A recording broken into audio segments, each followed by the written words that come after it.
Drink Cinema! Cheers.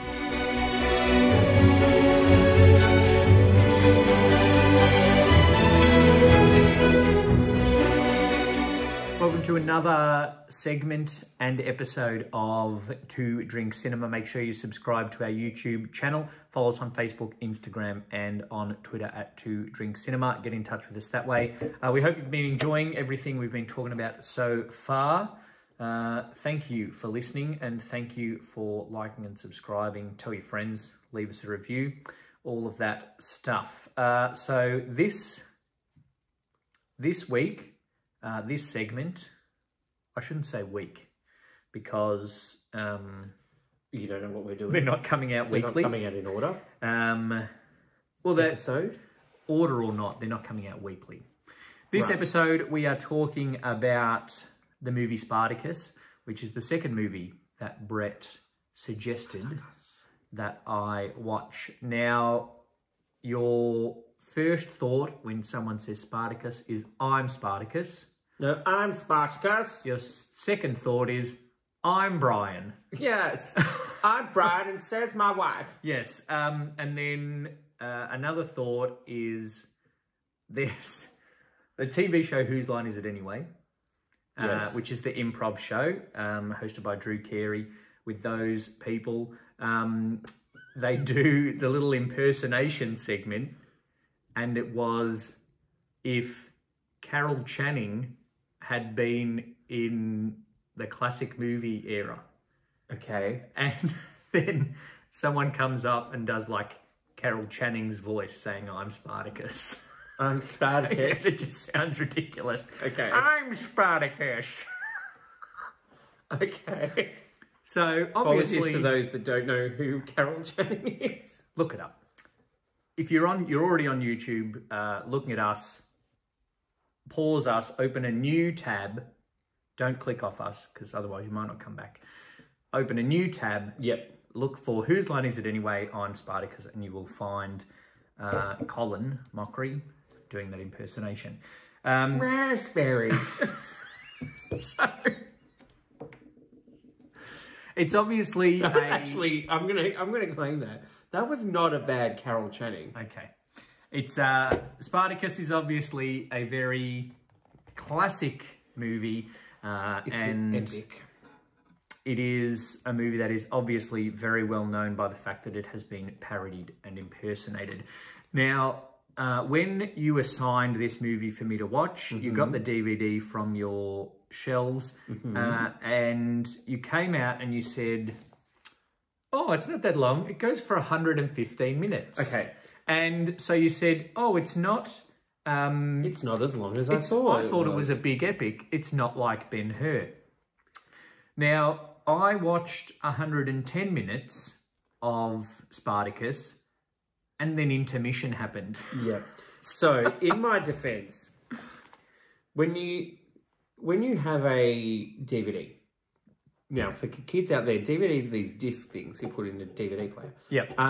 You look at the back when you're watching a movie to go, oh, how long have I got? Do I really want to sit in it? Yes. This actually says approximate running time 115 minutes. Yes, but then the thing comes from, it is the 2-disc Yeah, but edition. No, I'm not having a go at you. I'm having a go at Universal Pictures Company Inc. and Bryna God. Productions Inc. Please don't piss off Universal Pictures. And whoever has distributed the DVD, Macrovision. JB, oh, It says 2-disc screenplay edition, but it says 115 minutes. So the first disc has 115 minutes of movie on it. The second disc has another 100 minutes. So, it was an epic. it was an epic. And you know, And there was an intermission. And one thing I love about epics, and one thing that was obviously a thing in the golden age of Hollywood up until kind of the 60s and whatever, this movie has an overture. I was going to say, one of the first notes I wrote is, you know it's going to be a long one when there's an overture. Well, and then I said, should we bring back the overture? I don't know, because So what happens at the start of Spartacus, there is the overture, which is about 6 to 7 minutes of music. Because it goes overture into the credits. Yeah. And so all up, that's like 8 minutes long. in the olden days, the credits were at the start of the movie. Yes. So the overture goes for 6 or 7 minutes, and then the credits, the titles, go for another 6 or 7 minutes. Yes. So 115 minutes of disc 1, the first 15 has no scene whatsoever. No. But fast forward. That being said, I do like titles at the start of a movie. If I was making a movie now, I would do credits at the start. I don't know if I would do all credits, but I do like titles at the start. Like I'm thinking Pink Panther or City Slickers. Right. Something happens that kind of introduces you to the movie, tells you the actors so that you're not 20 minutes into the movie going, oh, who's that Vanessa Redgrave. Vanessa Redgrave. Yeah. Oh, who's that one? Oh, is that this person? You'll still have to look up on IMDb who the people are and what other things you've seen Not them in the cinema. But you won't need to know their names. You'll already know their names. You won't have to wait till the end. But then that will ruin Marvel's whole thing of putting something at the end of the credits. Yeah. Although you just wouldn't put it in. But I do like titles at the start of a movie. Okay. Then my second thought was, I'm really keen to see what the guy from Kiss looks like without the makeup on. Okay. Gene Simmons is in the movie. For those that know already, including Brett, who I've obviously not impressed with that joke, Gene Simmons is an actress, a British actress, spelled very good actress. Jean Simmons, not Gene Simmons. She does wear makeup in this film, but it is not black and white makeup like in Kiss. I can't comment on the length of her tongue, however. Spartacus can. But not at the start, because he doesn't do anything. He doesn't do nothing. So Spartacus is set in the ancient Roman times. Yes. In 1st century BC. Yes. So it's close to Jesus. Before Jesus. Yeah. But pre-Caesar being Caesar. Yeah, so it's based on it's not based on a true story. I looked it up. It's not based on a true story. It's based on a combination of urban myth type things. Yes. There was a slave uprising. Yep. There possibly was a guy named Spartacus. Yes. And there was a whole lot of stuff that happened that resulted in Crassus and Julius Caesar gaining special powers. Okay, so it's it's an amalgam, yes, of bits and pieces that have been made into a big story. It's been made into a number of different versions, a number of different ways of telling the story. Spartacus is the big epic 1960 movie, and then most recently we had the TV show, which is just about guys getting their dicks out. Yeah, and then great show. There's a Spartacus, something of the gods, another movie that was recently 2009 or something. I think there's also a TV movie back in the day where Spartacus is played by the Croatian doctor from ER. Oh. Just bringing back ER for another topical reference. Yep. So I think Sam Worthington's in a Spartacus, or am I thinking Titans? Clash of the Titans. Yeah, Spartacus, Gods of the Arena. Was a TV series. A TV mini-series. Right. With John Hannah, Manu Bennett and Peter Mensah. And then Spartacus, the TV series. But Manu Bennett, that's a crossover. Yeah. Oh, so that was a mini-series within Spartacus, the TV series. Okay. Yes. I was thinking about Clash of the Titans with Sam Worthington. My apologies. But I did know that there was that other... But it's also the ancient Roman slave, I'm down on my luck, I'm going to take over, yeah, is done. It's Gladiator. It's Ben-Hur, Gladiator, Braveheart, Clash of the Titans. Yep. West Side Story. No. Yeah. Do you want to bring up Back to the Future now? Yeah. There's no slaves in Back to the Future. Although, wasn't there... Oh, because... Okay. We won't get into that. No, he was just sweeping the floor. I was joking, but is there a... He became mayor. Oh, okay. Yeah. Yeah. Anyway. If you know, you know. If you know, you know. IKYK. IY. Okay. I saw that IYKYK written on a lot of posts, and for a long time I didn't know. If you know, you know. IYKYK.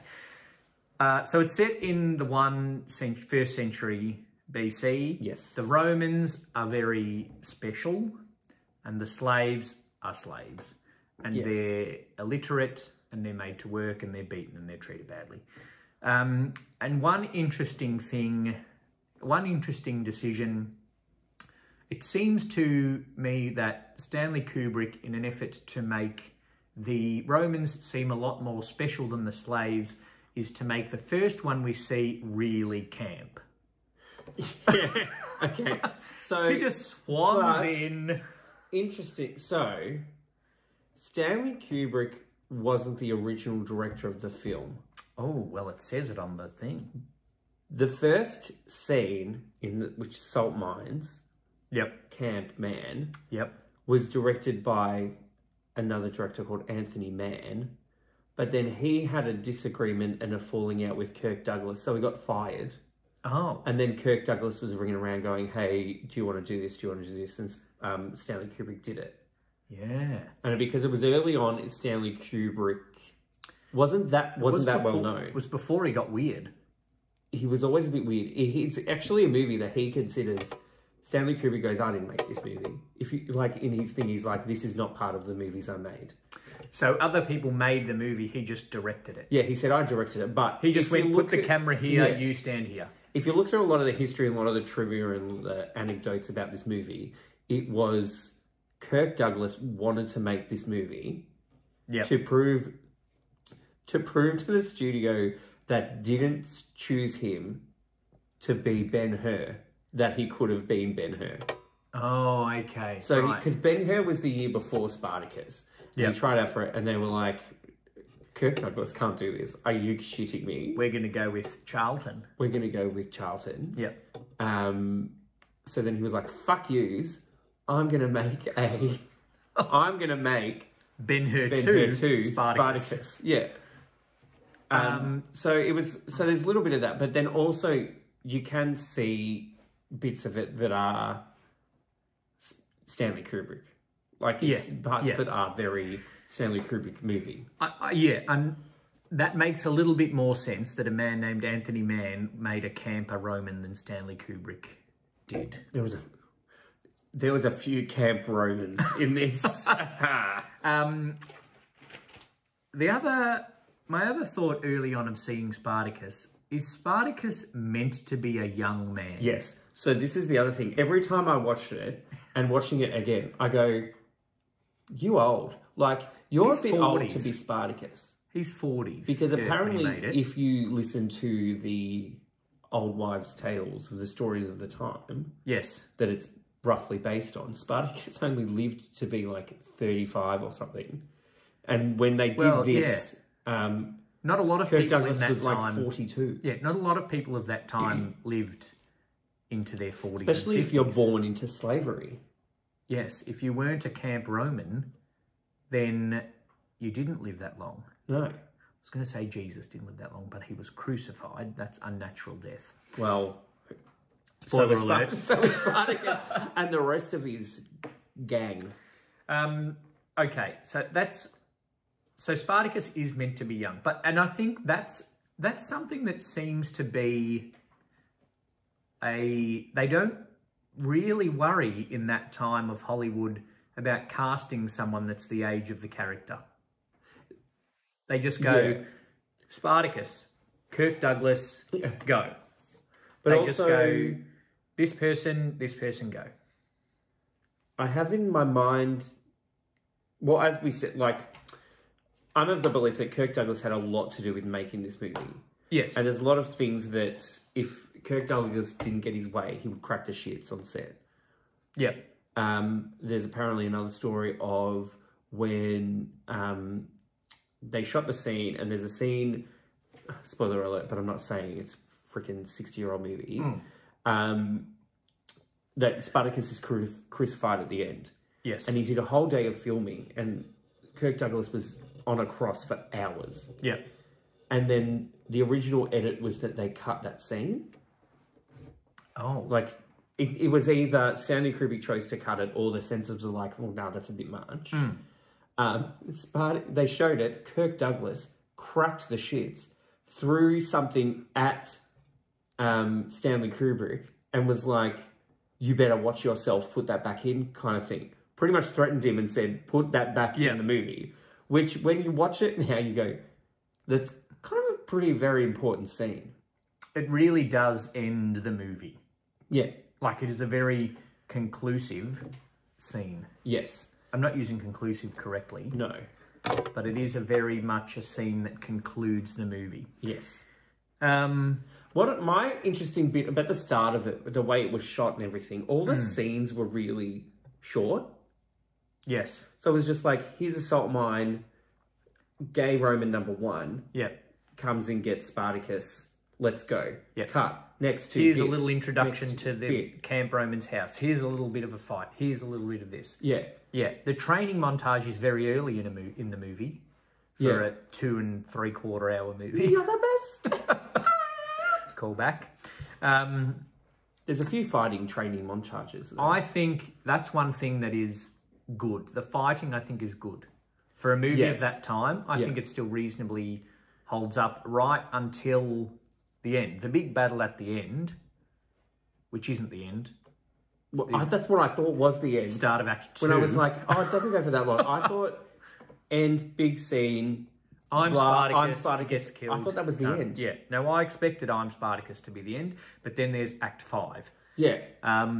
So the big battle that is 3/4 of the way through the movie, that in any other movie would be the end, is very good, except for the blood being bright red. Yes. There was a couple of bits where I was like, oh, that was gruesome. That was really gruesome. There was one bit where... In the big fight, he stabbed straight through... Chopped a guy's arm off. Chopped a guy's arm off. Yeah. But apparently, that was a real amputee. And they put a fake arm on his... what was left of his original arm. And then just cut it off. And they just went, fuck you, bam. And then, but it was really like, again, a really short thing. It was just like, cut the arm off, next. Yeah, and nothing else that gruesome and in your face had much happened in the movie up until then. Even in the gladiatorial fights, the guys die, but you don't see them die. The only one you see, I thought that the first fight that kind of kicks off the whole rebellion, when Spartacus fights the other slave in that arena for Laurence Olivier and the third gay Roman. Yes. Who's the guy from Rope? Yes. Yep. Who is the same character. He's gay. And he is in Rope too. Yeah. Rope, him and Laurence Olivier in this movie are fucking... They are sleeping with each other. Yeah, yeah. Yes. Surprised no one's sleeping with Julius Caesar, because he's ripped. Yeah. Who's also in Psycho? Is he? Yeah, he's like the boyfriend at the start. The sister's boyfriend? No, Janet Leigh's, well, I won't say boyfriend, fling. You know, they cut to her in the hotel room. She just finished having sex with a bloke. Ah. That's him. Okay. Yeah. All right. Yeah, but it's just like goes along. Old Roman senators, Roman baths. Oh my God, look at Julius Caesar. Yeah. It was interesting because it was like... It would have made sense for him to play Spartacus. Yes. Age-wise. Yes. Yeah. Yeah. More than... If it was now, he would play Spartacus. Because the age is right and he's hot. And the look is right. And you see, he looks like a great warrior that could kick everyone's ass. Yeah. Kirk Douglas looks strong, but he also looks 45. Yeah. whereas Julius Caesar looks strong and 30. Yeah.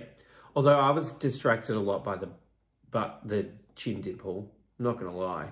Yeah, Kirk Douglas. It's intense. Oh, it's like, whoa. It's like in Austin Powers 3. Molly, molly, molly, molly, molly. You know, it's like chin dimple, chin dimple. And then so Spartacus gets bought by the first camp Roman that we see. Batiatus, that's his name. And then is taken to the gladiator training school. Yes. And then falls in love with one of the lady slaves, who, in proper 60s film style, every time she is shown, has the soft, out-of-focus lens. In case you didn't realise that Gene Simmons is very attractive, here's some music and a soft filter. Yeah, it's like Gene's theme. And every time they showed her, it's like, romantic violin. And then put the camera on portrait mode. And then they do fall in love. But she gets sold to the other camp Roman. Laurence Olivier. Yep.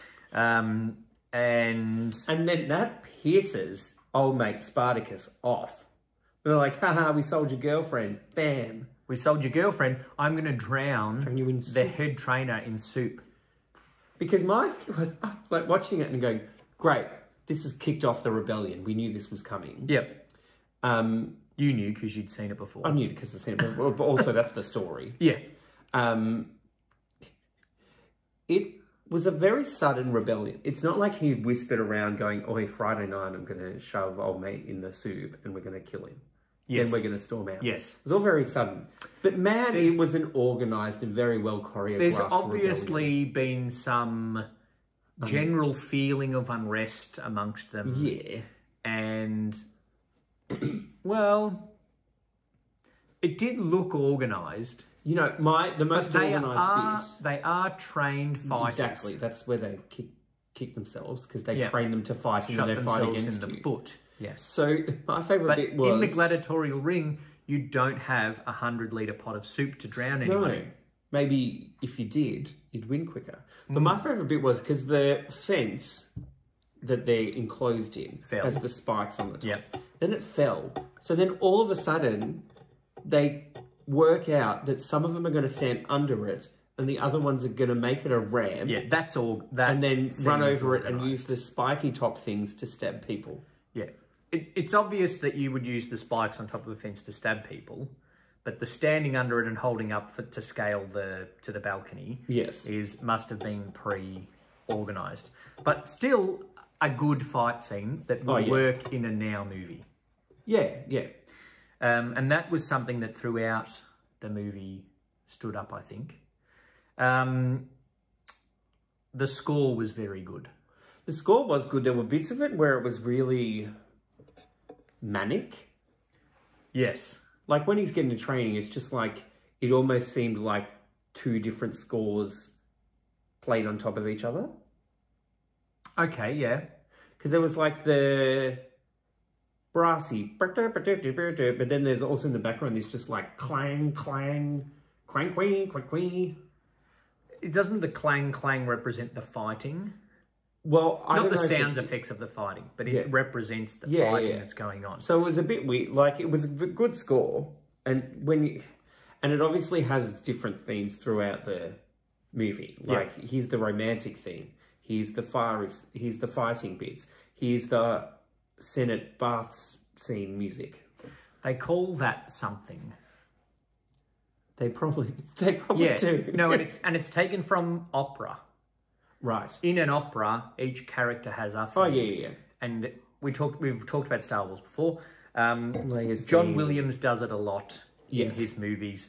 Harry Potter's theme. Hedwig has a theme, and even in Indiana Jones, Indy has his own theme, and Karen Allen has her own theme. Shia LaBeouf has his own theme. Womp, womp. That's Shia LaBeouf's theme right there. Another thing I miss from 60s movies that we don't get these days are matte paintings. Oh, the matte... I love them. And some they are of them really look bloody good. impressive. Although, this was probably been restored. But also, there's the one scene after another scene that we'll talk about in a second, where it's like Laurence Olivier is standing, looking out at his balcony of his estate, and there's this big army walking past. Yep. There's a big view painted on the thing. Yep. And you're just like, fuck, this is good. Like, one, it's Laurence Olivier standing there talking. Yes. I'm like, you could probably listen to that all day.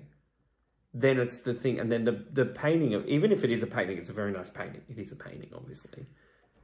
I think the amount of work that people put into those matte paintings is incredible. That's what makes them better. And, you know, we've done a bit of set painting in our time. Yeah. But speaking of West Side Story, which you mentioned in a previous episode, I painted a lot of bricks. I did. So if got to graffiti them. So much fun. If it was the 60s, you could have been a matte painter.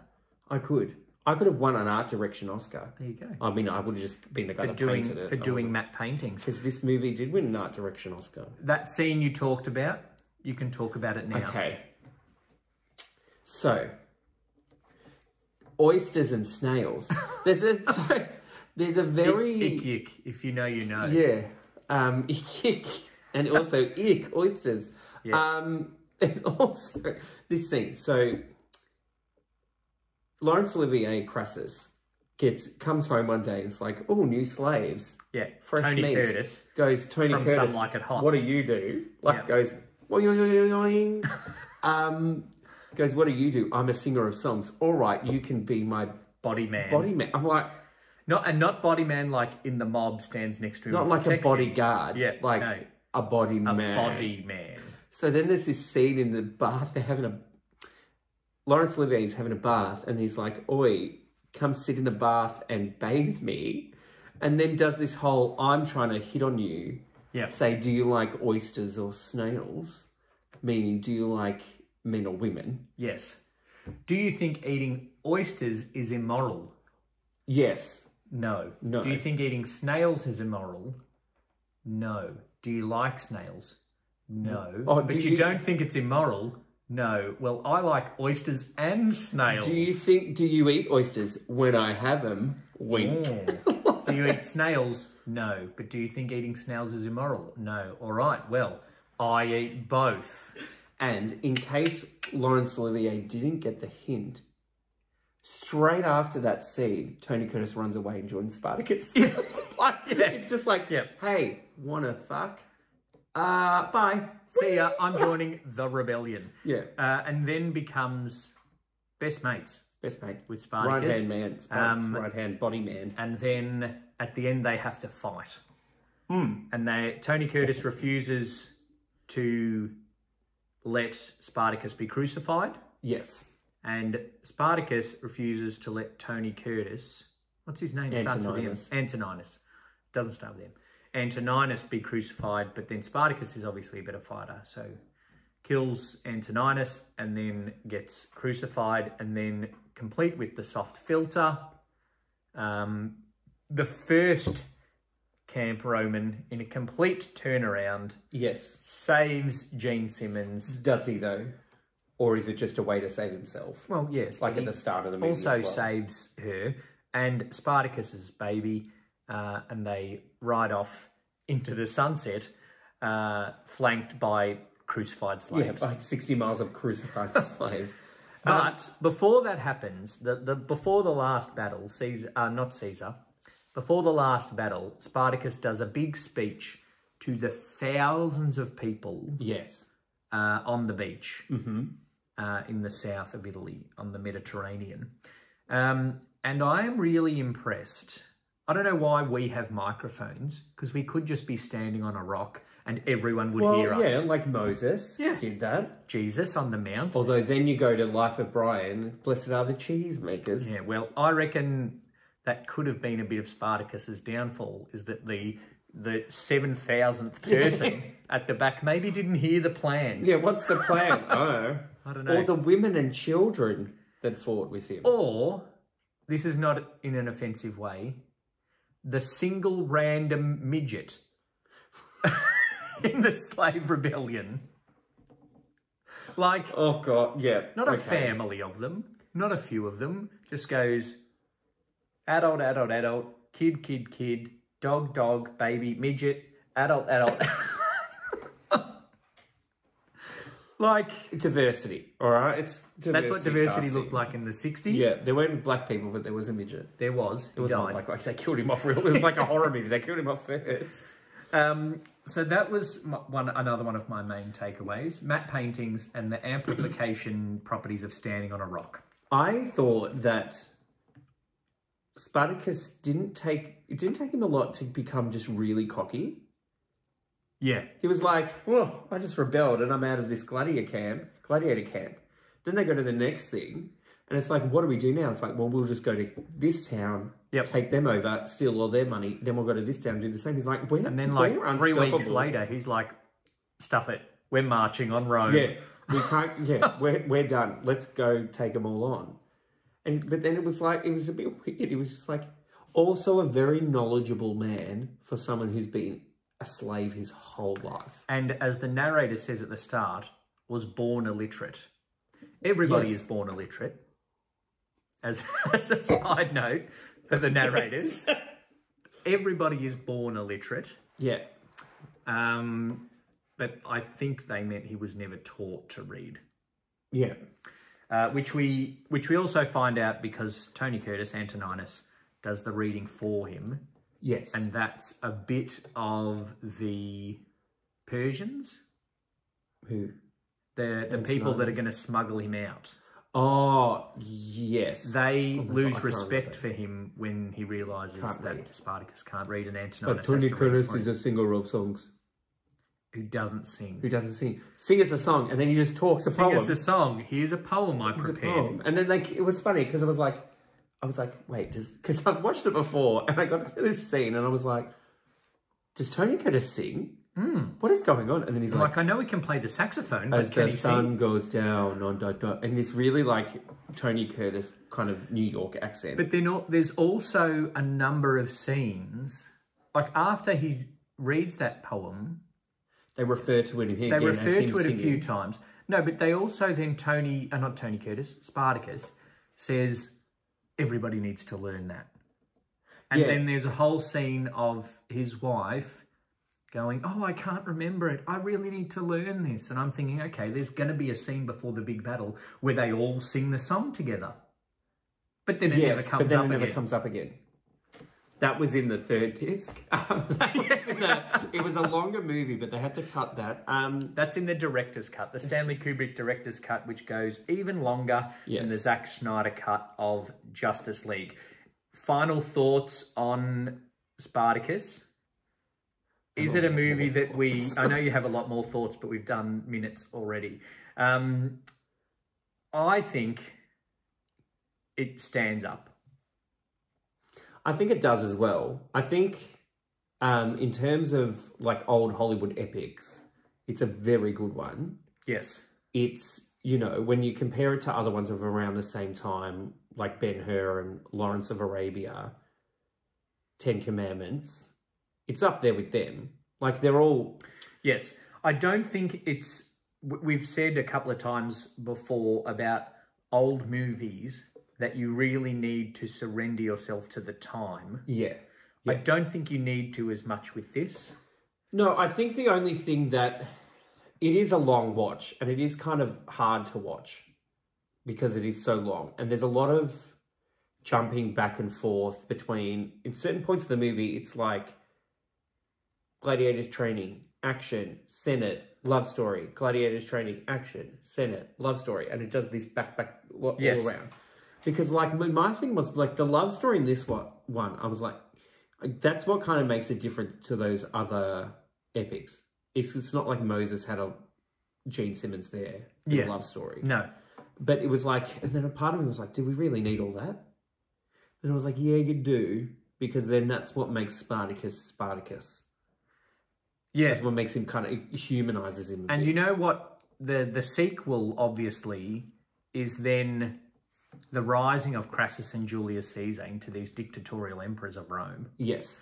And so I think it does well to hint at that history without going into it too much.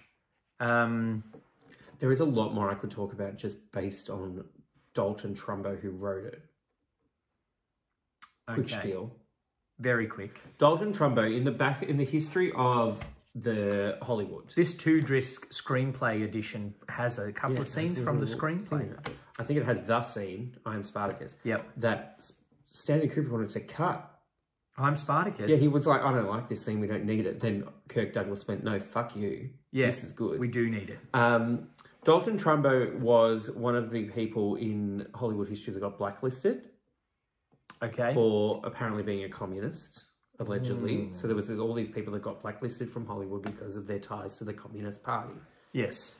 So he then, after that, had to write heaps of different movies under pseudonyms, including Roman Holiday, which he won an Oscar for, but he didn't because it was a pseudonym, and he got it eventually. Anyway. Yep. So the big thing with Dalton Trumbo is that when they were doing the blacklist trials, other people were admitting to it and whatever, and they were kind of getting away with it. Yeah. But he didn't. He was like, I'm not doing anything. And then he went to prison. Okay. He went to prison. And then this movie, He wrote in prison. He identified with Spartacus as a prison slavey thing.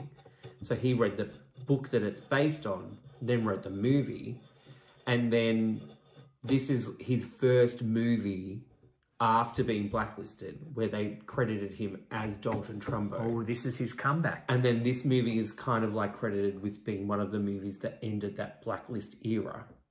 Especially because President at the time, JFK, went and watched it and went, I like this movie and this Dalton Trumbo man. Unblacklist everyone. Yeah. Okay.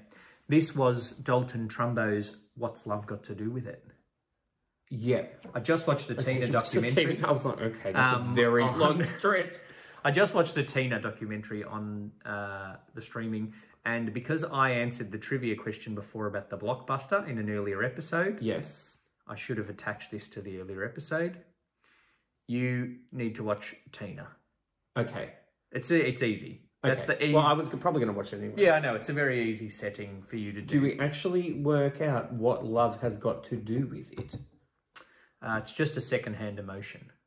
Oh. Yeah. Thanks for listening to some more 2-Drink Cinema.